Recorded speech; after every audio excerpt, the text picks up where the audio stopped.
ಬಲರಾಮನ ದಿನಗಳು cinema ರಿಲೀಸ್ಗೆ ready ಆಗಿದೆ. ಇವತ್ತು ಸಂಕ್ರಾಂತಿ ಹಬ್ಬ. ಸೊ ಎಲ್ರು ಕೂಡ ತುಂಬಾ ಅದ್ದೂರಿಯಾಗಿ ಸಂಕ್ರಾಂತಿ ಹಬ್ಬವನ್ನು ಸೆಲೆಬ್ರೇಟ್ ಮಾಡಿದ್ದಾರೆ.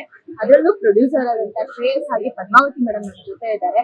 ಅವ್ರಿಗೆ ಹಬ್ಬ ಹೇಗಿತ್ತು, ಈ ಬಲರಾಮನ ದಿನಗಳು ಸೆಟ್ ನಲ್ಲಿ ಸೆಲೆಬ್ರೇಟ್ ಮಾಡಿದಂತ ಖುಷಿ ಹೇಗಿದೆ ಅವ್ರನ್ನ ಮಾತಾಡ್ತಾ ಹೋಗೋಣ. ಹಾಗೆ ಸಿನಿಮಾ ಬಗ್ಗೆ ಕೂಡ ತುಂಬಾ ಇಂಪಾರ್ಟೆಂಟ್ ವಿಚಾರಗಳಿವೆ, ಮಾತಾಡ್ತಾ ಹೋಗೋಣ. Hi Shreyas. Hi Padmavati ma'am, ಹೇಗಿದ್ದೀರಾ? ನಾವು ಸೂಪರ್ ಚೆನ್ನಾಗಿದೆ. ಸಂಕ್ರಾಂತಿ ಹಬ್ಬದ ಶುಭಾಶಯಗಳು ಮ್ಯಾಮ್. ಥ್ಯಾಂಕ್ ಯು ಮ್ಯಾಮ್, ನಿಮಗೂ ಮಕರ ಸಂಕ್ರಾಂತಿ ಹಬ್ಬದ ಶುಭಾಶಯಗಳು. Thank you so much. Actually ಈಗ ಬಲರಾಮನ ದಿನಗಳು ಸಿನಿಮಾ ರಿಲೀಸ್ ರೆಡಿ ಇದೆ. ಶ್ರೇಯಸ್ ಈಗ ತಾನೇ ಯೂತ್, ಸೊ ಈಗ ಇಂಡಸ್ಟ್ರಿನಲ್ಲಿ ಹೆಸರಾಗ್ತಿರೋದೇ ಹಾಗೆ. ಏನು ಒಬ್ರು ಈಗ ಯುವಕ ನಿರ್ಮಾಪಕರಾಗಿ ಬರ್ತಿದ್ದಾರೆ ಅಂತ, ಮಗ ಆ ಪೊಸಿಷನ್ಗೆ ಬರ್ತಾ ಇದ್ದಾರೆ. ನಿಮ್ಗೆ ಎಷ್ಟು ಖುಷಿ ಅನಿಸ್ತಿದೆ? ತಾಯಿಗೆ ಅದಕ್ಕಿಂತ ದೊಡ್ಡದಿನ್ ಯಾವುದಿಲ್ಲ. ಬಟ್ ಮಗ ಬರ್ಬೇಕು ಅನ್ನೋದೇ ನನ್ನ ಆಸೆ. ನೆಕ್ಸ್ಟ್ ದೇವರ ಅವಕಾಶ, ನಿಮ್ಮೆಲ್ಲರ ಆಶೀರ್ವಾದ ಇದ್ರೆ ಖಂಡಿತ ಅವ್ನು ಬರ್ತಾನೆ. ನಿಮ್ಮನೇಲಿ ಸಂಕ್ರಾಂತಿ ಹಬ್ಬ ಹೇಗಿರುತ್ತೆ? ನಾವು ತುಂಬಾ ವರ್ಷಗಳಿಂದನೂ ಸಂಕ್ರಾಂತಿ ಹಬ್ಬನ ಆಚರಿಸ್ಕೊ ಬಂದಿದ್ವಿ. ಯಾಕೆಂದ್ರೆ ನಮ್ಮ ಕನ್ನಡಿಗರಿಗೆ ಇದು ಮೊದಲನೇ ಹಬ್ಬ. ಈ ಹಬ್ಬದಲ್ಲಿ ನಾವು ಒಂದು 100 ಹಸುನ ನಾವು ಸಾಕಿದೀವಿ ನಮ್ಮ ಫಾರ್ಮ್ ಅಲ್ಲಿ. ನಾವ್ ಯಾವಾಗ್ಲೂ ಹಸುಗಳ ಬಗ್ಗೆ, ಇದ್ರ ಬಗ್ಗೆ, ದಿನಸಿ ಧಾನ್ಯಗಳ ಬಗ್ಗೆ ತುಂಬಾ ಆಸಕ್ತಿ ಉಳ್ಳವರು. ಯಾಕೆಂದ್ರೆ ನನಗೆ ತುಂಬಾ ಪ್ರಾಣಿಗಳು ಅಂದ್ರೆ ತುಂಬಾ ಇಷ್ಟ. ಹಾಗಾಗಿ ನಾವು ಗ್ರ್ಯಾಂಡ್ ಆಗಿ ಈ ಹಬ್ಬನ ಸೆಲೆಬ್ರೇಟ್ ಮಾಡ್ತೀವಿ. ಕೆಲವರೆಲ್ಲರೂ ಹೊಸ ವರ್ಷ ಅಂತ ಮಾಡ್ತಾರೆ, ಬಟ್ ನಾವು ಸಂಕ್ರಾಂತಿ ಹಬ್ಬನ ವಿಶೇಷವಾಗಿ ನಮ್ಮ ಕನ್ನಡಿಗರ ಹಬ್ಬ ಇದು. ತುಂಬಾ ಖುಷಿಯಿಂದ ನಮ್ಮ ಹಸುಗಳೆಲ್ಲ ಇರೋದ್ರಿಂದ ನಮ್ಮ ಫಾರ್ಮ್ ಅಲ್ಲಿ ತುಂಬಾ ಜೋರಾಗಿ ಅಚ್ಚುಕಟ್ಟಾಗಿ ಮಾಡ್ತೀವಿ. ಅದೇ ಖುಷಿ ಈ ಸಂದರ್ಭದಲ್ಲಿ ನೋಡಿದೆ ನಾನು, ತುಂಬಾ ಖುಷಿ ಆಯ್ತು. ಸಿನಿಮಾ ರಿಲೀಸ್ ರೆಡಿ ಆಗಿದೆ.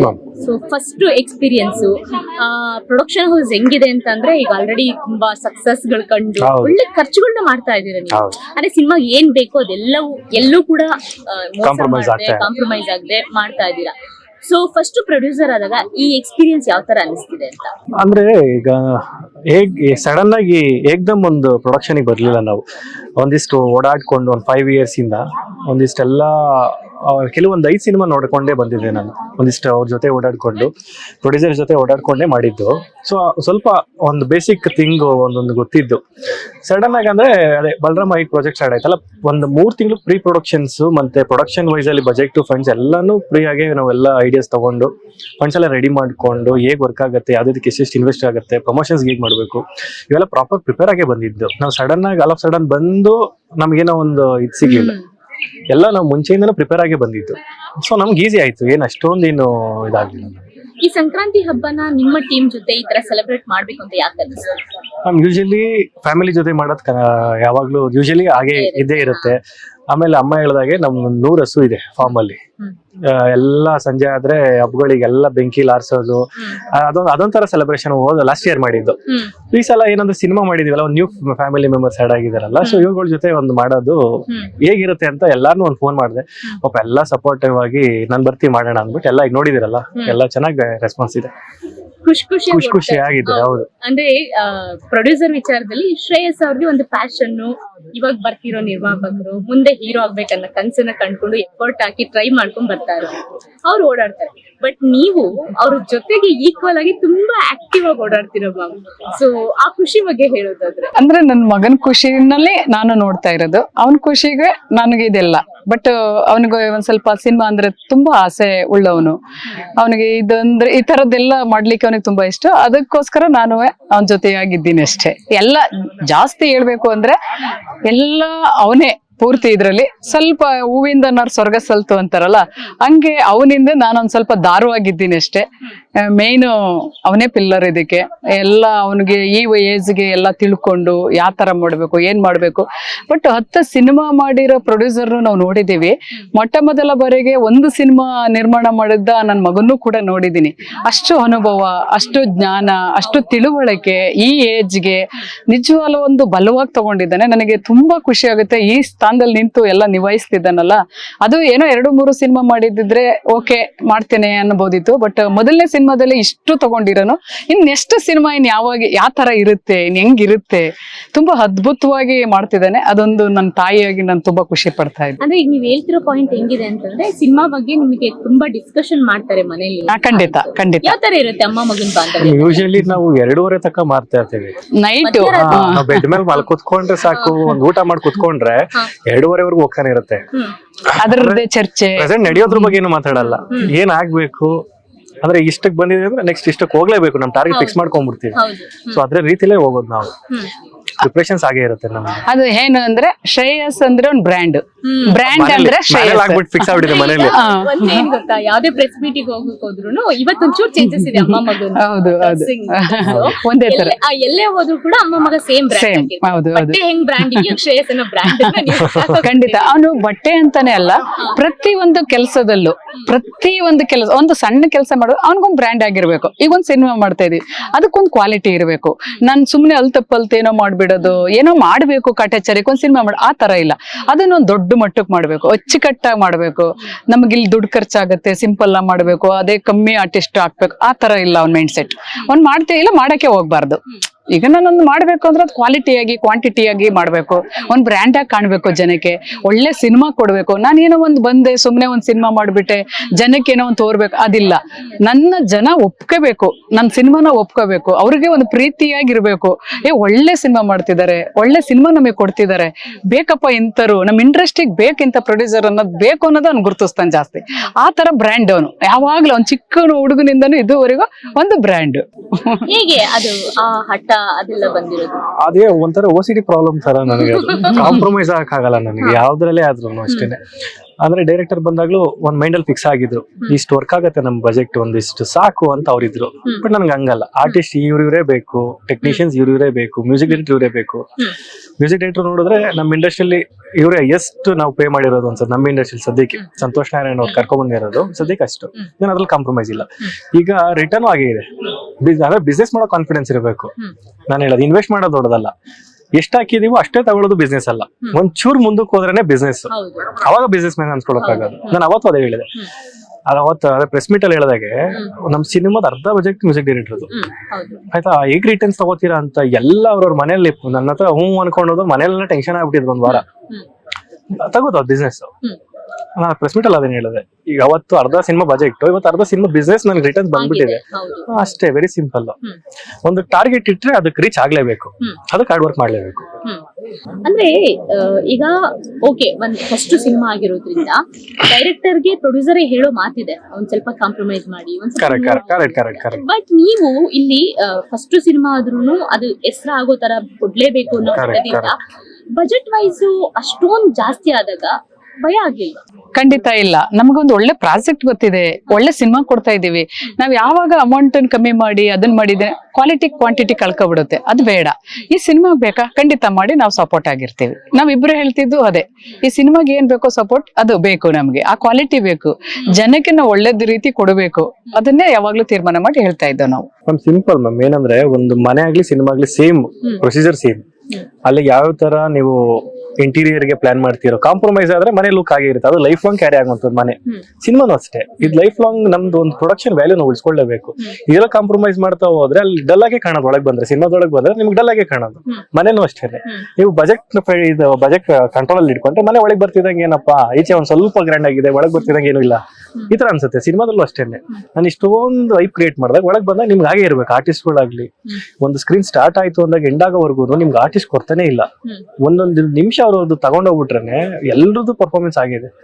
ಒಂದು ನಾನು ಮಾಡಿರೋದು ಆರ್ಟಿಸ್ಟ್ ಇದ್ರಲ್ಲಾಗ್ಲಿ ಅವ್ರದ್ದು ಮೋಸ ಇಲ್ಲ, ಮ್ಯೂಸಿಕ್ ಆಗ್ಲಿ ಅವ್ರದ್ದು ಮೋಸ ಇಲ್ಲ, ಡೈರೆಕ್ಷನ್ ಆಗ್ಲಿ ಅವ್ರದ್ದು ಮೋಸ ಇಲ್ಲ. ಅವ್ರವ್ರ ಕೆಲಸ ಅವರು ತುಂಬಾ ಚೆನ್ನಾಗಿ ಮಾಡಿದ್ದಾರೆ.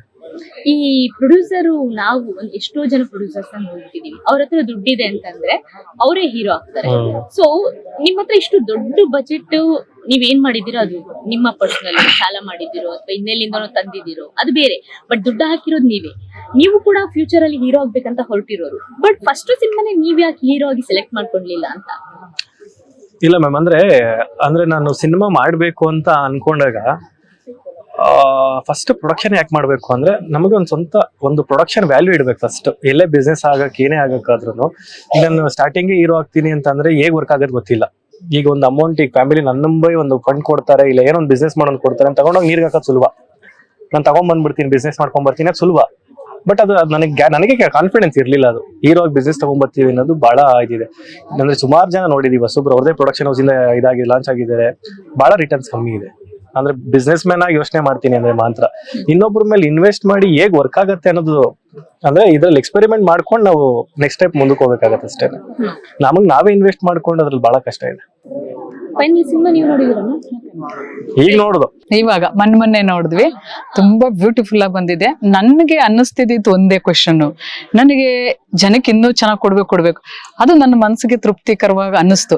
ಒಳ್ಳೆ ಸಿನಿಮಾ ಮಾಡಿದ್ದೀನಿ, ಒಳ್ಳೆ ಸಿನಿಮಾ ಕೊಡ್ತಾ ಇದ್ದೀನಿ ಜನಕ್ಕೆ, ಖಂಡಿತ ಇದೆ ನಮ್ಮ ಕನ್ನಡ ಜನತೆ ತಗತ್ತಾರೆ, ಅದ್ಭುತವಾಗಿದೆ, ಇನ್ನೂ ಒಂದ್ಸರಿ ನೋಡ್ಬೇಕು ಅನ್ನೋ ಮನೋಭಾವನೆ ಎಲ್ರಿಗೂ ಬರುತ್ತೆ ಅನ್ನೋದು ಒಂದು ಮನ್ಸಿಗೆ ನಮಗೆ ಫಸ್ಟ್ ಖುಷಿಯಾಗಿದೆ. ಯಾಕೆಂದ್ರೆ ನಮಗೆ ಖುಷಿ ಆದಾಗ ನಾವು ಜನಕ್ಕೆ ಒಳ್ಳೇದೊಂದು ಕೊಟ್ಟಿದೀವಿ ಅನ್ನೋ ಆಸೆ ನಮಗೆ ಗೊತ್ತಾಗುತ್ತೆ, ಇಲ್ಲ ಅಂದ್ರೆ ಗೊತ್ತೇ ಆಗಲ್ಲ. ಅದನ್ನು ನನ್ನಲ್ಲಿ ಆ ಸಿನಿಮಾದಲ್ಲಿ ಕಂಡ್ಕೊಂಡೆ. ನಿಜ ಹೇಳ್ತಾ ಇದ್ದೀನಿ, ಇದು ನನ್ನ ಸಿನಿಮಾ ಅಂತ ನಾನು ಹೇಳ್ತಾ ಇಲ್ಲ, ಬಟ್ ಕ್ವಾಲಿಟಿ ಕ್ವಾಂಟಿಟಿ ಆ ಸ್ಟೋರಿ ಒಂದು ಫ್ಯಾಮಿಲಿ ಕುತ್ಕೊಂಡು ನೋಡುವಂತ ಸಿನಿಮಾನ ಕೊಟ್ಟಿದ್ದೀನಿ. ಏಕೆಂದ್ರೆ ಇವತ್ತು ನಮಗೆ ಫ್ಯಾಮಿಲಿ ಬೇಕು, ಇಂಪಾರ್ಟೆಂಟ್ ನಮಗೆ ಫ್ಯಾಮಿಲಿ.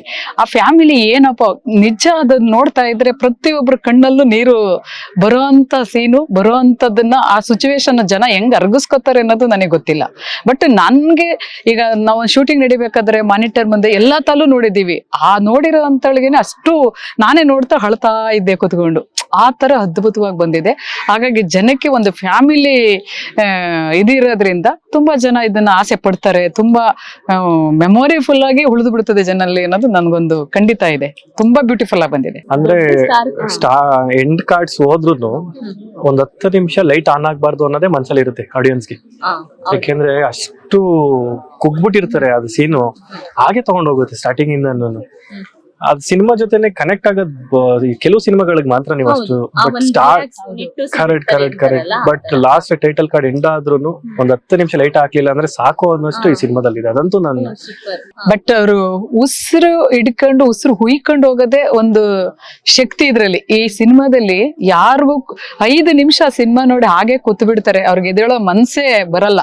ಬಟ್ ಯಾಕೆಂದ್ರೆ ನಾನು ನೋಡಿ ನನಗೆ ಫೀಲಿಂಗ್ ಅಂದ್ರೆ ನನಗೆ ತುಂಬಾ ಇಷ್ಟ. ನನ್ಗೆ ಪ್ರತಿ ಒಂದ್ ಸಿನಿಮಾ ನೋಡ್ಬೇಕು ಅಂದ್ರೆ ಒಂದ್ ಸ್ವಲ್ಪ ಸೆಂಟಿಮೆಂಟ್ ಸಿನಿಮಾಗಳು ಜಾಸ್ತಿ ಇಷ್ಟಪಡೋ ಅಂತಳು.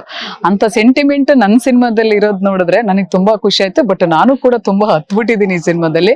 ಬಟ್ ಪ್ರತಿಯೊಬ್ರು ಈಗ ಅದನ್ನ ಅವ್ರು ಹೇಳ್ಬೇಕು, ಜನಗಳು ಹೇಳ್ಬೇಕು ಹೇಗಿದೆ ಸಿನಿಮಾ ಅಂತ. ಬಟ್ ಒಂದು ನನ್ಗನ್ಸಿದ ಪ್ರಕಾರ ಇಡೀ ಸಿನಿಮಾ ನಾನು ಎಷ್ಟೋ ಸಾವಿರಾರು ಸಿನಿಮಾಗಳು ನೋಡಿದ್ದೀನಿ, ಬಟ್ ಇದು ನನ್ನ ಸಿನಿಮಾ ಅಂತ ಹೇಳ್ತಿಲ್ಲ. ತುಂಬಾ ಬ್ಯೂಟಿಫುಲ್ ಆಗಿ ಬಂದಿದೆ, ಕ್ವಾಲಿಟಿ ಕ್ವಾಂಟಿಟಿ ಅದ್ಭುತ. ಅದನ್ನ ಜನ ನೋಡಿ ಅವ್ರ ಆಸೆ ಪಟ್ಟು ಬಿಟ್ರೆ ಇದಕ್ಕಿಂತ ದೊಡ್ಡ ಸಿನಿಮಾನ ನಾನು ಮಾಡ್ಬೇಕು ಅನ್ಕೊಂಡಿದ್ದೀನಿ. ಅವ್ರ ಆಶೀರ್ವಾದ ನಮಗ್ ಬೇಕು ಖಂಡಿತ. ಸ್ಟಾರ್ ಕಾಸ್ಟ್ ಗಳಿದ್ದಾಗ ಹೆಂಗಾಗತ್ತೆ ಅಂತ ಅಂದ್ರೆ ಮೇಂಟೈನ್ ಮಾಡೋದು ಕಷ್ಟ.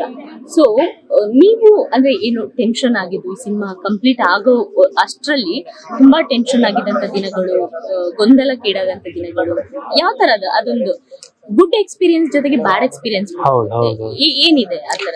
ಮ್ಯಾಮ್ ಅಂದ್ರೆ ಅಂದ್ರೆ ಹೊಸ ಆರ್ಟಿಸ್ಟ್ ಗಳನ್ನ ಹಾಕೊಂಡ್ ಮಾಡೋದ್ ಎಕ್ಸ್ಪೀರಿಯನ್ಸ್ ಬೇರೆ, ಅವ್ರಿಗೇನೋ ಒಂದು ಇದ್ರಲ್ಲಿ ಪ್ರೂವ್ ಮಾಡ್ಕೊಬೇಕು ಅನ್ನೋದು ಇರುತ್ತೆ.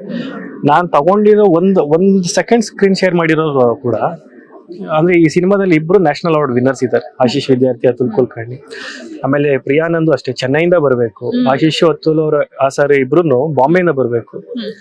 ಅಂದ್ರೆ ಇಲ್ಲಿ ಬ್ಯಾಂಗ್ಳೂರಿಂದ ಒಂದಿಷ್ಟು ಜನ, ಚೆನ್ನೈಯಿಂದ ಒಂದಿಷ್ಟು ಜನ, ಬಾಂಬೆಯಿಂದ ಒಂದಿಷ್ಟು ಜನ, ಇವನ್ನೆಲ್ಲ ಒಗ್ಗೂಡ್ಸಿ ಒಂದು ಮೈಸೂರಲ್ಲಿ ಒಂದು 28 ಡೇಸ್ ಶೂಟ್ ಮಾಡಿದೀವಿ. ಇವ್ರೆಲ್ಲ ಅಟ್ ಎ ಟೈಮ್ ಹಾಕೊಂಡ್ ಮಾಡೋದು ಇದೆಲ್ಲ ದೊಡ್ಡ ಟಾಸ್ಕ್ ನನಗೆ ಜೀವನದಲ್ಲಿ. ಅಂದ್ರೆ ಯಾವ್ಯಾವ ತರ ಎಕ್ಸ್ಪೀರಿಯನ್ಸ್ ಆಗಬೇಕಿತ್ತು ಎಲ್ಲ ತರ ಆಗ್ಬಿಟ್ಟಿದೆ ಅದು. ಯಾಕಂದ್ರೆ ಇವ್ರನ್ನೆಲ್ಲ ಅಷ್ಟು ಹಾಕೊಂಡ್ ಮಾಡೋದಿದೆಯಲ್ಲ ತುಂಬಾ ದೊಡ್ಡ ಟಾಸ್ಕ್ ಅದು, ಅಷ್ಟು ವೆರಿ ಈಸಿ ಇಲ್ಲ, ತುಂಬಾ ಕಷ್ಟ ಆಯ್ತು. ಬಟ್ ಅಂದ್ರೆ ಕಷ್ಟ ಪಡೋ ರೀತಿಲಿ ನಮ್ಗೆ ರಿಸಲ್ಟ್ ಆಗೇ ಸಿಕ್ಕದ್ರೆ ಅಲ್ಲಿಗೆ ನಾವು ತೃಪ್ತಿ ನಮ್ಗೆ. ಆ ತರ ಎಲ್ಲ ಸಿಚುವೇಶನ್ ಬಂದಾಗ ನಿಮ್ಗೆ ಸಜೆಷನ್ ಕೊಟ್ಟಿದ್ದೆ ಯಾರು? ಮನೇಲಿ ವಾತಾವರಣ ಹೇಗಿರ್ತಾ ಇತ್ತು? ನಾವಿಬ್ರೇ ನಾವಿಬ್ರೇ ಡಿಸ್ಕಸ್ ಮಾಡ್ತಿತ್ತು. ಆಮೇಲೆ ಹೊಸದಾಗಿ ನಾವು ಮದ್ವೆ ಮಗಳು ಫಸ್ಟ್ ನಾವ್ ಮಾಡ್ತಿದ್ದ, ಮದ್ವೆ ಆದ್ಮೇಲೆ ಎಲ್ಲ ಅವಳು ಕೊಡ್ತಾ ಖುಷಿ ವಿಚಾರ ಏನ್ ಗೊತ್ತಾ, ಒಂದು ನಾವು ಫೀಲ್ಡಿಗೆ ಬಂದಾಗ ಜಾಸ್ತಿ ಇವ್ರ ಗಂಡ ಹೆಂಡತಿನ, ಯಾಕಂದ್ರೆ ನಮ್ಗೆ ಒಂದು ಕ್ರೇಜ್ ಇರುತ್ತೆ ಏನಂದ್ರೆ ಪ್ರೊಡ್ಯೂಸರ್ ಹೀರೋಯಿನ್ ಮದ್ವೆ ಆದಾಗ ಅವ್ರಿಬ್ರು ಬಾಂಡಿಂಗ್ ಹೆಂಗಿರುತ್ತೆ ಅಂತ. ನಾವು ಫೀಲ್ಡಿಗೆ ಬಂದಾಗ ಜಾಸ್ತಿ ನೋಡೋದು ಶ್ರೇಯಸ್ ಅವರು ಲೈಕ್ ಅವ್ರದ್ದು ಬಾಂಡಿಂಗ್ ನೋಡ್ತಾನೆ ಇಲ್ಲ, ಜಾಸ್ತಿ ನೀವಿಬ್ರು ಫ್ರೆಂಡ್ಸ್ ತರ ಇದ್ದೀರಾ. ನಿಮ್ಮಿಬ್ರು ಬಾಂಡಿಂಗ್ ಹೇಳಿ, ಅತ್ತೆ ಸೊಸೆ ಇದ್ರೆ ಹೇಗಿರ್ಬೇಕು? ನಿಜ ನನ್ಗನ್ಸಿದ ಪ್ರಕಾರ ನಾನು ಯಾವ್ದೋ ಜನ್ಮದಲ್ಲಿ ಪುಣ್ಯ ಮಾಡಿದ್ದೀನಿ. ನನಗೆ ರಿಯಲಿ ಇಬ್ರು ಗಂಡ್ಮಕ್ಳೆ, ನನಗೆ ದೊಡ್ಡ ಮಗ, ಚಿಕ್ಕೊಂದ್ ತೇಜಸ್, ಇಬ್ರು. ನನಗೊಂದು ದೊಡ್ಡ ಫೀಲ್ ಇತ್ತು, ನನಗೆ ಹೆಣ್ಣು ಮಕ್ಳಿಲ್ಲ. ಆ ಫೀಲ್ ಅನ್ನ ರಿಯಲಿ ನನ್ನ ಸೊಸೆ ಅದನ್ನ ಕ್ಲಿಯರ್ ಮಾಡ್ಬಿಡ್ತು. ನಾನು ಯಾವತ್ತೂ ಅದಕ್ಕೆ ಸೊಸೆ ಅಂತ ಅನ್ಕೊಂಡಿಲ್ಲ, ಅದು ನಾನು ಯಾವತ್ತೂ ಅತ್ತೆ ಅನ್ಕೊಂಡಿಲ್ಲ. ನಾವಿಬ್ರು ಒಂದು ಅಮ್ಮ ಮಗಳು ಬಾಂಡಿಂಗ್. ನನಗೆ ಈಗ ರಿಯಲಿ ಗಂಡ್ಮಕ್ಳು ಮರ್ತೇ ಬಿಟ್ಟಿದ್ದೀನಿ. ಒಬ್ಬ ಮಗಳು ಬಂದಿದ್ದಾಳೆ ನನ್ನ ಮನೆಗೆ, ಏನೋ ಆ ಸಂಭ್ರಮ, ಖುಷಿ, ಆ ಸಂತೋಷ ಅದು ಯಾವತ್ತೂ ಮರೆಯಕ್ಕಾಗಲ್ಲ. ಬಟ್ ಅದಕ್ಕೆ ನನಗೆ ಮಗಳಿಗಿಂತನೂ ದೊಡ್ಡದಾಗಿ ಅವಳು ಪ್ರೀತಿ ಕೊಡ್ತಿದ್ದಾಳಲ್ಲ, ಅದನ್ನ ನನ್ನ ಲೈಫಲ್ಲಿ ಯಾವತ್ತೂ ಮರೆಯೋದಿಲ್ಲ. ನಾ ಒಂದು ಗಮನಿಸಿದ್ದು ನಿಮ್ ಬಗ್ಗೆ ತುಂಬಾ ಪ್ರೌಡ್ ಫೀಲ್ ಮಾಡ್ತಾರ ವಿಡಿಯೋ ಹೌದು ಹೌದು ಅಥವಾ ನಿಮ್ಮನ್ನ ಏನೋ ಬ್ಯೂಟಿಯಾಗಿ ಕಾಣೋದು ಹೌದು, ಇಷ್ಟಪಡೋ ತರ ಹೌದು. ಫೀಲ್ ಮಾಡೋದನ್ನ ನಾವು ನೋಡಿದೀವಿ. ಹೌದು. ಸೊ ಈ ಅಂದ್ರೆ ಈ ಶಾಪಿಂಗ್ ಹೋಗೋದು ಅಥವಾ ನೀವು ರೆಡಿ ಆದಾಗ ಹಿಂಗೆ ಇದೆಲ್ಲ ಮಾತಾಡ್ಕೊಂತಿರ್ತೀರಾ? 100%. ಇವಾಗ ನಾನು ಎಲ್ಲಾರು ಹೋಗ್ಬೇಕಾದ್ರೆ ಅಮ್ಮ ಈ ತರ ಡ್ರೆಸ್ ಹಾಕೊಳ್ಳಿ, ಈ ತರ ಮೇಕಪ್ ಮಾಡ್ಕೊಳ್ಳಿ, ಈ ತರ ಹೋಗಿ, ಈ ತರ ಬನ್ನಿ. ಅವಳಿಗೆ ಯಾವಾಗ್ಲೂ ಒಂದು ಆಸೆ, ಈ ತರನೇ ಕಳಿಸ್ಬೇಕು, ಈ ತರ ಮಾಡ್ಬೇಕು. ಬಟ್ ನಮ್ಮಿಬ್ಬರಿಗೂ ಒಂದು ಪಿಲ್ಲರ್ ಅವಳು. ಇವ್ರಿಗೆ ಯಜಮಾನ್ರಿಗೆ ಏನ್ ಬೇಕೋ ಅದನ್ನ ಹೇಳ್ತಾ ಇರ್ತಾಳೆ. ಈ ತರ ರೆಡಿ ಮಾಡೋದ್ ನಾನು. ರಿಯಲಿ ಯಾವ ತರ ಇವ್ರಿಬ್ರು ಹೇಗೆ ಅಂದ್ರೆ ನೈಟ್ ಡ್ರೆಸ್ ಹೆಂಗ್ ಹಾಕೊಂಡು ಹಂಗೆ ಎದ್ದು ಹೊಂಟೋಗ ರೀತಿ ಇವ್ರಿಬ್ರು, ಆಯ್ತಾ. ಇವ್ರಿಬ್ರು ರೆಡಿ ಮಾಡ್ಸೋ ಅಷ್ಟಲ್ಲಿ ಆಗತ್ತಲ್ಲ ನನಗೆ ಅದೊಂದು ದೊಡ್ಡ ಟಾಸ್ಕ್. ಒಂದು ಬೆಳಿಗ್ಗೆ ಎದ್ದಾಗಿಂದ ಫೀಡ್ ಮಾಡ್ತಾ ಇರ್ಬೇಕು, ಅದ್ ಹಾಕೊಳ್ಳಿ, ಇದ್ ಹಾಕೊಳ್ಳಿ, ಇವ್ರ ಆಕ್ಸಸರೀಸ್ ಇಂದ ಹಿಡಿದು ಎಲ್ಲ ನಾನೇ ಪ್ಲಾನ್ ಮಾಡೋದೆ. ಸಿನಿಮಾ ನೋಡ್ಬೇಕಾ? ನನಗೆ ಅದ್ ಏನೋ ನನಗೆ ಅದು ಅಡ್ಜಸ್ಟ್ ಮಾಡ್ಕೊಳಕ್ಕೆ ಆಗಲ್ಲ. ನನಗೆ ಅದೊಂದು ಓಸಿಡ್ ಹೇಳಿದ್ನಲ್ಲ, ನನಗೆ ಅದು ಅಡ್ಜಸ್ಟ್ ಮಾಡ್ಕೊಳಕ್ಕೆ ಆಗಲ್ಲ. ಹಿಂಗ್ ಕಾಣ್ಬೇಕು ಇವತ್ತಿನ ದಿನ ಅಂದ್ರೆ ಹಂಗ ಆಗ್ಲೇಬೇಕು. ನನ್ನಿಂದ ಹಿಡಿದು ಅಮ್ಮ, ನಮ್ಮ ಹುಡುಗಿ ವೈಫ್ ಅವ್ರ ಹಂಗ 3 ಜನ ಹಂಗೆ ಕಾಣ್ಬೇಕು. ಈಗ ಹುಡುಗಿ ಅಂತಾನೆ ಅಂತೀರಾ? ನಾನು ಒಂದ್ 4-5 ತರ ಎಲ್ಲ ಕರಿತಾ ಇರ್ತೀನಿ ನನ್ನ ಪ್ರೀತಿ. ಮಗಳೇ ಅಂತ ಜಾಸ್ತಿ ರೇಖುಮಾ ಅಂತ ಕರಿತೀನಿ. ಅವಳು ನನ್ ಕಣ್ಣಿಗೆ ಯಾವಾಗ್ಲೂ ಚಿಕ್ಕ ಪಾಪು ತರನೇ, ಅಂದ್ರೆ ಮಲ್ಕೊಳ್ಳೋದಾಗ್ಲಿ, ಅವಳ ನನ್ನ ಜೊತೆ ಆಡೋದಾಗ್ಲಿ ಪಾಪು ತರನೇ ಆಡ್ತಿರ್ತಲ್ಲ. ಮಗಳೇ ಮಗಳೇ ನಾನು ಕರಿತಿರ್ತೀನಿ, ಲೇಖುಮಾ ಅಂತ ಕರಿತಿರ್ತೀನಿ. ವಡ್ಡಿ ಅಂತ ಮಾತಾಡ್ಕೊತೀವಿ. ಅಯ್ಯೋ ಅದೊಂದು ದೊಡ್ಡ ಕಷ್ಟ, ಅದೊಂದು ಬೇರೆ ಸೆಗ್ಮೆಂಟ್ ಮಾಡ್ಕೊಳ್ಳೋಣ ನಾವು. ಇವಾಗ ನೋಡಿದ್ರೆ ಅವ್ರನ್ನ ಮುದ್ದಾಗಿ ಹೊಗಳುತ್ತಾ ಇದಾರ. ಅವ್ರಲ್ಲ ಅಷ್ಟು ಆತರ ನಿಮ್ಮನ್ನ ಇಂಪ್ರೆಸ್ ಮಾಡಿರೋ ಗುಣ ಯಾವ್ದು ಮ್ಯಾಮ್? ಅಂದ್ರೆ ಮಗು ಅದೇ ಗುಣ. ಅಂದ್ರೆ ಇವತ್ತಿನ ಜನರೇಷನ್ ನಾವು ನೋಡ್ತಾ ಇದೀವಲ್ಲ, ಅಂದ್ರೆ ಎಲ್ಲೋ ಲಕ್ಷದಲ್ಲೋ ಅಂತ ಅಲ್ಲ, ಕೋಟಿಯಲ್ಲೋ ಒಂದ್ ಆತರ ಒಂದು ಹುಡುಗಿ ಸಿಗೋಕ್ ನನಗೆ ಅಂದ್ರೆ ಇನ್ನು ಮುಂದಿನ ಜನ್ಮ ಆಗ್ಲಿ, ಇಲ್ಲ ನಾನು ಇನ್ನೂ 10 ವರ್ಷ ವೇಟ್ ಮಾಡಾಕ್ತೀನಿ ಅಂದ್ರೂ ಆತರ ಸಿಗ್ತಾ ಇರ್ಲಿಲ್ಲ ನಮ್ಗೆ. ನನ್ಗಾಗ್ಲಿ ನಮ್ಮ ಮನೆಯವ್ರಿಗಾಗ್ಲಿ ಆತರ ಸಿಗ್ತಾ ಇರ್ಲಿಲ್ಲ. ಅದ್ರಲ್ಲಿ ಆತರ ವಿಚಾರದಲ್ಲಿ ನಾವು ಅದೃಷ್ಟ ಮಾಡಿದ್ವಿ. ನನಗೆ ತಾಯಿ ಹೇಗೆ ನಾವು ಒಂದ್ ಹಿಂದಿನ ಜನ್ಮ ಪುಣ್ಯ ಮಾಡ್ಕೊಂಡು ತಗೊಂಡ್ವು, ಒಂದ್ ಹೆಂಡತಿನೂ ಅಷ್ಟೇನೆ. ನಾವ್ ಅದೇ ತರ ಪುಣ್ಯ ಮಾಡಿ ನಾನು ಪಡ್ಕೊಂಡಿರೋದು. Lucky boy, jam pack, back support, front support ಎಲ್ಲಾ ಕಡೆಯಿಂದ ಒಂದು ಹೆಣ್ಮಕ್ಳಿಂದ ಪವರ್ಫುಲ್ ಆಗಿ ಮಧ್ಯದಲ್ಲಿ ನಿಂತ್ಕೊಂಡಿದೀನಿ. ಹೌದೌದು. ಎಲ್ರಿಗೂನು ಬಾಯ್ಸ್ ಹಿಂದೆ ಸಪೋರ್ಟ್ ಇದ್ರೆ ಇವಾಗ ಶ್ರೇಯಸ್ ಅವ್ರಿಗೆ ಹಿಂದೆ ಮುಂದೆ ಅಂದ್ರೆ ಗಟ್ಟಿ ಪಿಲ್ಲರ್. ಹೌದೌದೌದು. ಓಕೆ, ಅಂದ್ರೆ ಈಗ ಅವರು ಹೀರೋಯಿನ್ ಆಗಿರೋದ್ರಿಂದ, ನೀವು ಪ್ರೊಡ್ಯೂಸರ್ ಆಗಿರೋದ್ರಿಂದ ಅವ್ರಿಗೆ ಸಿನಿಮಾ ಮಾಡಿ ಒಂದಷ್ಟು ಅನುಭವ ಇದೆ.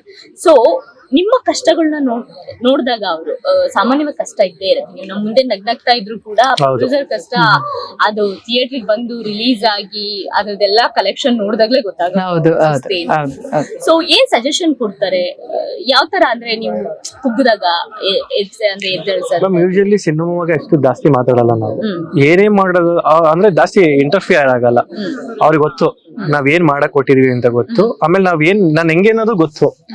ನೋಡ್ಕೊಂಡ್ ಮಾಡು, ಜಾಸ್ತಿ ಏನ್ ಇದ್ ಮಾಡಕ್ ಹೋಗ್ಬೇಡ, ಟೆನ್ಷನ್ ತಗೊಂಬೇಡ. ಮೇನಾಗಿ ಹೇಳೋದಷ್ಟೇನೆ, ಟೆನ್ಷನ್ ಮಾಡ್ಕೊಳಕ್ ಹೋಗ್ಬೇಡ. ಏನಾಗ್ಬೇಕು ಅದಾಗುತ್ತೆ, ನೋಡ್ಕೊಂಡ್ ಮಾಡು, ನೋಡ್ಕೊಂಡು ಹೋಗ್ಬೇಕು. ಒಂದಿಷ್ಟು ಸಜೆಷನ್ಸ್ 100% ಸಿಗುತ್ತೆ. ಯಾವ್ದಾದ್ರು ಈವೆಂಟ್ ಮಾಡ್ಬೇಕಾದ್ರೆ ಏನೇನ್ ರಿಕ್ವೈರ್ಮೆಂಟ್ಸ್ ಇದೆ, ಒಂದಿಷ್ಟು ಬೇಸಿಕ್ ಥಿಂಗ್ಸ್ ಹೇಳ್ತಾರೆ. ಇನ್ ಮಿಕ್ಕಿದ್ ನಮಗೆ ಫ್ರೀ ಹ್ಯಾಂಡ್. ಅದು ಅಂದ್ರೆ ಕೆಲವೊಂದು ವಿಚಾರದಲ್ಲಿ ನೋಡ್ಕೊಂಡ್ ಮಾಡೋ ಅನ್ನೋದಷ್ಟೇ ತಲೆಗೆ ಫೀಡ್ ಮಾಡ್ತಾ ಇರ್ತಾರೆ. ಎಲ್ರು ನಂಬಕ್ ಹೋಗ್ಬೇಡ, ನೀನ್ ಅನ್ಕೊಂಡಂಗಲ್ಲ, ಒಂದ್ ಸ್ವಲ್ಪ ಹಿಂದೆ ಮುಂದೆ ಯೋಚನೆ ಮಾಡಿ ಮಾಡುವ. ನೀವೇನ್ ಮಗು ಅಂತ ತಿಳ್ಕೊಂಡಿದಿರೋ ಇದೇ ಲೇಖ ಅವ್ರನ್ನ, ಅವ್ರು ನಿಮ್ಮಲ್ಲಿರೋ ಮಗುನ ಅವ್ರು ನೋಡಿದಾರೆ. ಹೌದು. ಅಂದ್ರೆ ನಾವ್ ಎಲ್ಲೆಲ್ಲಿ ಇಡುತ್ತೀವಿ ಅನ್ನೋದು ಗೊತ್ತಲ್ವಾ? ಏನು 24/7 ಜೊತೆಲಿ ಜರ್ನಿ ಹೋಗ್ತಾನೆ ಇರುತ್ತಲ್ಲ. ಆದ್ರೆ ನನ್ ವೀಕ್ನೆಸ್ ಗೊತ್ತು. ನಾನ್ ಸಡನ್ ಆಗಿ ಒಬ್ರ ಮೇಲೆ ನಂಬ್ಕೊಳ್ಳೋದು, ಡಿಪೆಂಡ್ ಆಗೋದು, ಆ ವಿಚಾರದಲ್ಲೆಲ್ಲ ಒಂದ್ ಸ್ವಲ್ಪ ಕಂಟ್ರೋಲ್ ಮಾಡಿದಾಗ್ಲೇ ನಮ್ಗೂ ಕರೆಕ್ಟ್ ಒಂದಿಷ್ಟು ಫೀಲ್ ಆಗ್ಬಿಟ್ಟಿದೆ. ಸಿನಿಮಾ ಇಂಡಸ್ಟ್ರಿ ಒಳಗೆ ಹೋದ್ರೆ ಅದು ಫೀಲ್ ಆಗೇ ಆಗತ್ತೆ. ಅದ್ ಕಾಮನ್. ಅದು ನಮ್ಗೆ ಅಂತಾನೆ ಇಲ್ಲ, ಪ್ರತಿಯೊಬ್ಬ ಪ್ರೊಡ್ಯೂಸರ್ಗುನು ಅದೊಂದು ಅನುಭವ. ಬಟ್ ಅದನ್ನ ಹರ್ಗಿಸ್ಕೊಳ್ಳಕ್ಕೆ ಡಬಲ್ ಗುಂಡಿಗೆ ಅಂತಾರಲ್ಲ, ಅದು ಬೇಕು. ಆ ಗುಂಡಿಗೆನೆ ಇವಾಗ ಬೇಕಾಗಿರೋದು. ಬಿಕಾಸ್ ಸಿನಿಮಾ ಇಂಡಸ್ಟ್ರಿ ಜನ ನೀವು ಕರ್ಸ್ಬೇಕು ಅಂತಂದ್ರೆ ಅವ್ರು ಏನೋ ನೋಡಿಲ್ದೇ ಇರೋದು ನೀವು ಕೊಡ್ಬೇಕು. ಸೊ ನಿಮ್ ಸಿನಿಮಾದಲ್ಲಿ ಅದಿದೆ. ನಾವು ಅಶೂರೆನ್ಸ್ ಕೊಡ್ತೀವಿ, ಜನ ಏನೇ ಬಂದ್ ನೋಡಿದ್ರು ಅವ್ರ ದುಡ್ಡಿಗೂ ಮೋಸ ಆಗಲ್ಲ ಅಂದ್ರೆ ನೀವು ಅಶೂರೆನ್ಸ್ ಕೊಡ್ತಾ ಇದ್ದೀರಾ. ಆದ್ರೂ ಕೂಡ ಈಗ ಪ್ರೆಸೆಂಟ್ ಸಿನಿಮಾ ಇಂಡಸ್ಟ್ರಿನ ನೋಡಿದಾಗ ನಿಮ್ಗೆ ಎಷ್ಟು ಗಟ್ಟಿ ಧೈರ್ಯ ಇದೆ? ಅಂದ್ರೆ ನಾನು ಮುನ್ನುಗ್ತೀನಿ, ಆ ಐಡಿಯಾಸ್ ಅದೆಲ್ಲ ಬಿಸ್ನೆಸ್ ವೈಸ್ ಅದೆಲ್ಲ ಬೇಕೇ ಬೇಕಾಗುತ್ತೆ. ಯಾವ ತರ ಶ್ರೇಯಸ್ ಪ್ರಿಪೇರ್ ಆಗಿ? ಈಗ ನಾನು ಚಿಕ್ಕದಾಗ ಒಂದೇ ಒಂದು ಎಕ್ಸಾಂಪಲ್ ಗೊತ್ತಾ, ಇತ್ತೀಚಿಗೆ ಸಿನಿಮಾಗಳು ಬರ್ತಾ ಇದೆ ಅಂದ್ರೆ ಒಬ್ರಿಗೊಬ್ರು ಸಿಕ್ಕಾಬಿಟ್ಟೆ ಕಾಂಪಿಟೇಷನ್ ಅಲ್ಲಿ ಇದೀವಿ. ಅಂದ್ರೆ ನಿನ್ ಮುಂದೆ ನಾನ್ ಹಿಂದೆ ಆತರ ಹೋಗ್ತಾ ಇದೀವಿ. ಈ ರೇಸ್ ತುಂಬಾ ಮುಂದೆ ಇದೆ ನಮ್ಮ ಇಂಡಸ್ಟ್ರಿ ಇವಾಗ. ನಿಮಗೆ ಬೇಜಾರಾದಾಗ ಪರ್ಸನಲಿ ಹಳೆ ಹಾಡು ಕೇಳ್ತೀರಾ, ಹಳೆ ಸಿನಿಮಾಗಳು ನೋಡ್ಬೇಕು ಅನ್ಸುತ್ತೆ, ಆ ಒಂದ್ ಈ ಸಿನಿಮಾದಲ್ಲಿದೆ.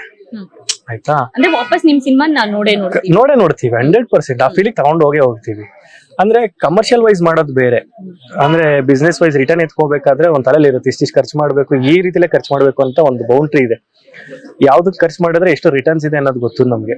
ಆ ರೀತಿಲಿ ಹೋಗಿಲ್ಲ ನಾವು. ಜನಕ್ಕೆ ಮನ್ಸಿಗೆ ಏನ್ ಟಚ್ ಆಗುತ್ತೆ ಅದನ್ನ ಮಾಡ್ಬೇಕು ಫಸ್ಟ್. ಬಿಸ್ನೆಸ್ ವೈಸ್ ಬಿಟ್ಬಿಡಿ, ಬರುತ್ತಾ ಬಿಡುತ್ತೋ ಸೆಕೆಂಡ್ರಿ. ಇನ್ನು 10 ವರ್ಷ ಬಿಡ್ಕೊಂಡು ನೋಡ್ತಾ ಇದೀರಿ ಅಂದ್ರೆ ನಿಮ್ ಸಿನಿಮಾ ನಿಮಗೆ ತೃಪ್ತಿ ಇರ್ಬೇಕು ಫಸ್ಟ್. ನಿಮ್ ಮಕ್ಳಿಗೆ ತೋರ್ಸಿದ್ರು ತೃಪ್ತಿ ಇರ್ಬೇಕು ಫಸ್ಟ್. ಅದಿದೆ ಸಿನಿಮಾದಲ್ಲಿ. ಅದು ಒಂದು ಓವರ್ ಕಾನ್ಫಿಡೆನ್ಸ್ ನನಗೆ. ಈಗ ಹಳೆಗಾಲದ್ದು ಈಗ ನಮ್ಮ ಅಮ್ಮದಿರು ನಾವೆಲ್ಲ ಈಗ ಒಂದ್ ಮಾತಾಡ್ಬೇಕಾದ್ರೆ ಹಿಂದೆ ಹೆಂಗಿತ್ತು, ಹಿಂದೆ ನೀವು ಹಂಗ್ ಮಾಡ್ತಿದ್ರಿ, ಹಿಂದೆ ನಾವೆಲ್ಲ ಇದನ್ನ ಅನುಭವಿಸ್ತಿದ್ವು, ಅದನ್ನ ಜನಕ್ ಬೇಕು. ಇವತ್ತಿನ ದಿನದಲ್ಲಿ ಇಲ್ಲೇ ಬಹುಮಾನ ಅನ್ನಂಗಿದೆ, ಇಲ್ಲೇ ಸಿಕ್ಬಿಡ್ತು, ಇಲ್ಲೇ ನೋಡ್ಬಿಟ್ಟು ಇದೆ. ಆ ಹಿಂದೆ ಆಗಿರ್ಲಿಲ್ಲ, ತುಂಬಾ ಕಷ್ಟ ಪಡ್ತಿದ್ರು, ತುಂಬಾ ಕಷ್ಟಗಳನ್ನ ನೋಡ್ತಿದ್ರು. ಬಟ್ ಹಿಂದೆ ಎಲ್ಲ ಯಾವ ತರ ಇತ್ತು, ಹಳೆ ಬೆಂಗಳೂರು ಹೆಂಗಿತ್ತು, ಜನ ಹೆಂಗಿದ್ರು, ಆಗ ವೆಹಿಕಲ್ ಹೆಂಗಿದ್ದು, ಅವಾಗ್ಲಿನ ಪಾತ್ರೆಗಳು ಹೇಗಿತ್ತು, ಅದನ್ನ ಜನಕ್ಕೆ ಸಿನಿಮಾದಲ್ಲಿ ಒಂಚೂರು ಕಮರ್ಷಿಯಲ್ ಎಕ್ಸ್ಪೆಕ್ಟ್ ಮಾಡಂಗಿಲ್ಲ ಯಾರು. ಫ್ರೇಮ್ ಟು ಫ್ರೇಮ್ ನೀವು ಅಬ್ಸರ್ವ್ ಮಾಡ್ಬೋದು. ನೀವು 80s ಯಾರಾದ್ರೂ 80s ಕಿಡ್ಸ್ ಇದ್ವಿ ಅಂತಂದ್ರೆ ಅವ್ರ ಕಾಲೇಜ್ ಡೇಸ್, ಅವ್ರ ಲೈಫ್ ಸ್ಟೈಲ್ ಏನಾದ್ರೂ ಒಂದು ಚೂರು ಚಿಕ್ಕದೇನಾದ್ರು ಸಿಕ್ಕಿದ್ರು ಇದನ್ನ ಅವತ್ ನೋಡಿದ್ವಲ್ವಾ, ನಮ್ದಿತ್ತಲ್ವಾ, ಒಂದ್ ಮೆಮೊರಿ. ಅಲ್ಲೇ ಆಪೋಸಿಟ್ ಕೂತಿರೋ ಡಿಸ್ಕಸ್ ಮಾಡ್ತಾನೆ ಇರ್ತಾರೆ. ಒಂದೊಂದ್ ಸೀನ್ ಹೋದಂಗ ಇದನ್ನ ನೋಡಿದ್ನಪ್ಪ, ಇದು ಆಟ ಆಡಿದ್ದೆ ನಾನು. ಸೆಟ್ ಹಾಕಿ ಸಿಜಿ ವರ್ಕ್ ಮಾಡೋದ್ ಬೇರೆ, ಅದು ಮನ್ಸಿಗೆ ತಟ್ಟಲ್ಲ ಅದು. ಬಟ್ ನಾವ್ ಹೇಗೆಂದ್ರೆ ಎಲ್ಲಾ ಪ್ರಾಪರ್ಟೀಸ್ ನಾವು ಲೈವ್ ಆಗಿ ತರಿಸ್ಕೊಂಡು ಲೈವ್ ಶೂಟಿಂಗ್ ಮಾಡಿ ಈ ಹಳೆ ಬೆಂಗಳೂರ್ನೆಲ್ಲ ಕ್ರಿಯೇಟ್ ಮಾಡ್ಕೊಂಡು ಆ ಫೀಲೇ ಬೇರೆ. ಅದು ಅದ್ರ ತಕ್ಕಂಗ್ ಜೀವ ಸಂತೋಷ ಹಾಗೆ ಕೊಟ್ಟಿದ್ದಾರೆ. ಹೇಗೆ ಅಂದ್ರೆ ಈಗ ಹಳೆ ಬೆಂಗಳೂರ್ನ ಕ್ರಿಯೇಟ್ ಮಾಡ್ಬೇಕು ಅಂತಂದ್ರೆ ಬಜೆಟ್ ಸ್ವಲ್ಪ ಜಾಸ್ತಿ. ಖಂಡಿತ. ಸೊ ಆ ಸೆಟ್ ಎಲ್ಲ ಹಾಕಿದಾಗ ನಮ್ಗೆ ಹೇಗಿತ್ತು ಅಂದ್ರೆ ಕತೆ ಕೇಳ್ಬೇಕಾದ್ರೆ ಯೂಶಲಿ ಒಂದ್ ಸೈಕಲ್ ಪಾಸ್ ಆಗತ್ತೆ, ಒಂದ್ ಅಂಬಾಸೆಡರ್ ಹೋಗುತ್ತೆ. ಕತೆ ಕೇಳ್ಬೇಕಾದ್ರೆ ವೆರಿ ಸಿಂಪಲ್, ಅಯ್ಯೋ ಅಂಬಾಸೆಡರ್ ಅವ ತಂದ್ಬಿಡನ್ ಬಿಡು, ಸೈಕಲ್ ಅಲ್ವಾ ಸೈಕಲ್ ಬಿಡು ಸರ್, ಹಳೆ ಬೆಂಗಳೂರು ಕಾಣಿಸ್ತಿರ್ತದಲ್ವಾ, ಯಾವ್ದಾದ್ರು ಗಲ್ಲಿಗೆ ಹೋದ್ರೆ ಸಿಕ್ಬಿಡ್ತದ ಬಿಡು. ಇದಲ್ಲ, ಈ ಏನಾದ್ರು ಇವತ್ತಿನ ಕಾಲಘಟ್ಟದ ಏನಾದ್ರು ಒಂದು ಐಟಮ್ ಸಿಕ್ತು ಅಂದ್ರೆ ಅದು ಎರೇಸ್ ಮಾಡಕ್ಕೆ ಬರೀ 1 ಸೆಕೆಂಡ್ಗೆ CG ಹೇಗೆ ಅಂತ ಗೊತ್ತು ಎಲ್ಲರಿಗೂ, ಬಿಸ್ನೆಸ್ ಹೇಗೆ ಅಂತ. ಕತೆ ಕೇಳ್ಬೇಕಾದ್ರೆ ತುಂಬಾ ಚಿಕ್ಕದಾಗ ಅನಿಸ್ತು. ಸೆಟ್ಟಿಗೆ ಇಳಿದ್ಮೇಲೆ ಗೊತ್ತಾಗಿದ್ದು ರೆಟ್ರೋ ಸ್ಟೈಲ್ ಮಾಡೋ ಸಿನಿಮಾಗಳಿಗೆ ತ್ರಿಬಲ್ ಖರ್ಚಾಗತ್ತೆ. ಅಂದ್ರೆ ಹಳೆ ಬೆಂಗಳೂರು ಉಳಿದಿರೋದು ಈಗಿನ್ನು ಮೈಸೂರಲ್ಲೇ.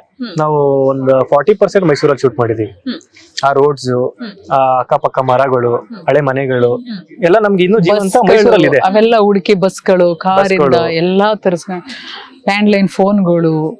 ಅದು ನೋಡಿ, ಸಿನಿಮಾ ನೋಡಿದ್ರೆ ನಿಮಗೆ ಗೊತ್ತಾಗುತ್ತೆ ಅದು ಹೇಗಿದೆ, ಏನ್ ಮಾಡಿದ್ದಾರೆ. ಎಲ್ಲ ನ್ಯಾಚುರಲ್ ಆಗಿದೆ. ಹಳೆ ಬೆಂಗಳೂರು ಸ್ಟ್ರಕ್ಚರ್ ಇನ್ನು ಮೈಸೂರಲ್ಲಿ ಒಂದ್ ಸ್ವಲ್ಪ ಜೀವಂತವಾಗಿದೆ. ಅದೊಂದ್ ಕಡೆ ಸಿಗ್ಬೋದಾ? ಫೈನಲಿ ಸಂಕ್ರಾಂತಿ ಹಬ್ಬದೊಂದಿಗೆ ಅತಿ ಶೀಘ್ರದಲ್ಲಿ ಸಿನಿಮಾ ರಿಲೀಸ್ ಆಗ್ತಾ ಇದೆ.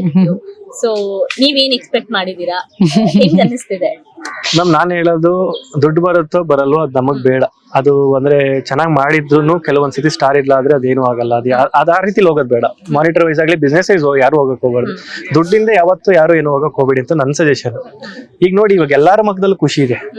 ಅಂದ್ರೆ ಫ್ಯಾಮಿಲಿ ತರ ಎಲ್ಲಾ ಬಂದಿದ್ದಾರೆ, ನಮಗೋಸ್ಕರ ಏನೋ ಒಂದ್ ಮಾಡ್ಕೊಡ್ಬೇಕು ಅಂತ.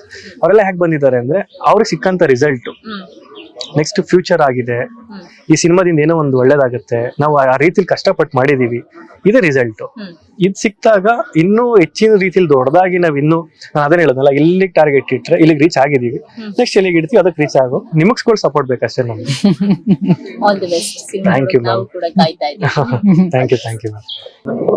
ಒಂದು ಸಿನಿಮಾ ಮಾಡ್ಬೇಕು ಅಂತಂದ್ರೆ ಪ್ಯಾಷನ್ ಇರ್ಬೇಕು. ಆ ಪ್ಯಾಷನ್ ಇದ್ದಾಗ ಮಾತ್ರ ಆ ಕಥೆಗೆ ಏನ್ ಬೇಕೋ ಅದೆಲ್ಲವನ್ನು ಒದಗಿಸ್ಕೊಡೋದಕ್ಕೆ ಸಾಧ್ಯ ಆಗುತ್ತೆ. ಶ್ರೇಯಸ್ ಈಗಿನ್ನು ಸಿನಿಮಾ ಇಂಡಸ್ಟ್ರಿಗೆ ಅಂದ್ರೆ ನಿರ್ಮಾಪಕರಾಗಿ ಬಂದ್ರು ಕೂಡ ಅವರ ಮಾತುಗಳು, ಅವರಲ್ಲಿ ಇರುವಂತ ಆಸೆ ಸಿನಿಮಾ ಬಗ್ಗೆ ಒಂದಷ್ಟು ನೆಕ್ಸ್ಟ್ ಮುಂದಿನ ದಿನಗಳಲ್ಲಿ ಹೆಚ್ಚಿನ ಪ್ರಾಜೆಕ್ಟ್ ಗಳನ್ನ ತರ್ತಾರೆ ಅನ್ನೋ ಭರವಸೆ ಅಂತೂ ಈಗ ಸಿಗ್ತಾ ಇದೆ ಅವ್ರ ಮಾತಿನ ಮೂಲಕ. ನೋಡೋಣ, ಅವ್ರನ್ನ ಈಗ ಗೆಲ್ಲಿಸ್ಕೊಟ್ರೆ ಮುಂದಿನ ದಿನಗಳಲ್ಲಿ ನಮ್ಗೆ ಒಳ್ಳೊಳ್ಳೆ ಸಿನಿಮಾಗಳು ಕೊಡ್ತಾರೆ. ಸೊ ಅತಿ ಶೀಘ್ರದಲ್ಲಿ ಬಲರಾಮನ ದಿನಗಳು ಸಿನಿಮಾ ರಿಲೀಸ್ ಆಗ್ತಿದೆ. ಸಂಕ್ರಾಂತಿ ಹಬ್ಬದ ಜೊತೆಗೆ ಅದ್ದೂರಿಯಾಗಿ ಸೆಲೆಬ್ರೇಷನ್ ಮಾಡಿದ್ದಾರೆ. ಇದು ಬಲರಾಮನ ದಿನಗಳು ಪ್ರೊಡ್ಯೂಸರ್ ಇಬ್ಬರ ಮಾತಾಗಿತ್ತು. ಇನ್ನು ಹೆಚ್ಚಿನ ವಿಡಿಯೋಗಳಿಗಾಗಿ ಈ ಸಂಜೆ ನ್ಯೂಸ್ ಅನ್ನು ನೋಡ್ತಾ ಇದ್ದಾರೆ.